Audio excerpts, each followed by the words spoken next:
दोस्तों इस वीडियो में मैं आपको लाइव शो पर WWE से होने वाली मिस्टेक्स के बारे में बताऊंगा। तो चलिए शुरू करते हैं।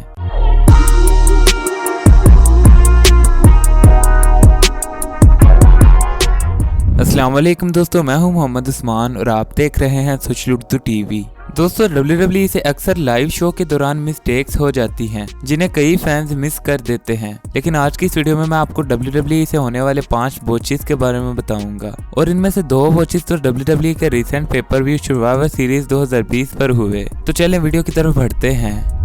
नंबर 5 दोस्तों ये बात है सर्वाइवर सीरीज 2020 के किक ऑफ शो की, जहां पर एक डुअल ब्रांड बैटल रॉयल हुआ और इस मैच में जब मिज की एंट्रेंस हुई तो उसके बाद जॉन मॉरिसन की एंट्रेंस होनी थी और मिज ने एंट्रेंस करने के बाद जॉन मॉरिसन को आने का इशारा किया और जॉन मॉरिसन भी वहां आ गए, लेकिन इनका थीम सॉन्ग प्ले हुआ ही नहीं और जॉन मॉरिसन काफी देर वहीं खड़े रहे, जिसके बाद इनका थीम सॉन्ग प्ले हुआ। दोस्तों ये WWE की प्रोडक्शन टीम की गलती थी जो शायद जॉन मॉरिसन का थीम सॉन्ग प्ले करना भूल गए थे।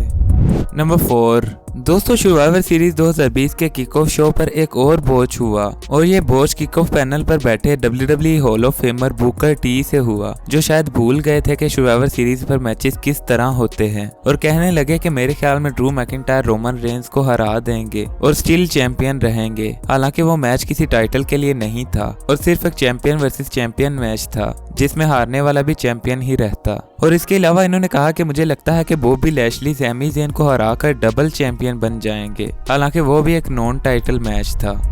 नंबर 3 दोस्तों रेसलमेनिया 34 पर एजे स्टाइल और शिंसके नाकामोरा का WWE चैंपियनशिप के लिए मैच था और जब एजे स्टाइल की एंट्रेंस हुई तो इनके इंट्रो में WWE चैंपियन एजे स्टाइल लिखने के बजाय यूनिवर्सल चैंपियन एजे स्टाइल लिखा हुआ था। दोस्तों ये भी WWE की प्रोडक्शन टीम की गलती थी और रेसलमेनिया जैसे बड़े पेपर व्यू पर इस तरह की गलतियों का होना एक बहुत ही वियर्ड थिंग है।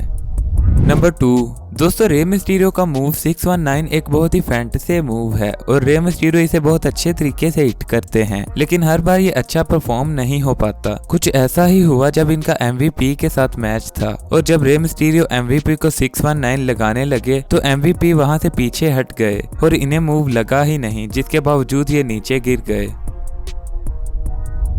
नंबर 1 दोस्तों ये बात है 23 मार्च 2020 की, जब रॉ पर एंजल गार्जा and Andrade versus Cedric Alexander and Ricochet का मैच था और इस मैच की एंडिंग शायद उस तरह नहीं हुई जिस तरह तय की गई थी और आखिर में जब एंड्राडे ने सेड्रिक अलेक्जेंडर को कवर किया तो रेफरी के 3 काउंट करने पर भी सेड्रिक अलेक्जेंडर ने किक आउट नहीं किया और रेफरी के चौथे काउंट पर सेड्रिक अलेक्जेंडर ने किक आउट किया और शायद ये मैच यहाँ खत्म नहीं होना था, लेकिन क्योंकि रेफरी ने 3 काउंट कर लिए थे तो उसने सोचा कि मैच यहीं खत्म कर दिया जाए और ये WWE के सबसे इंटरेस्टिंग वॉचेस में से एक है।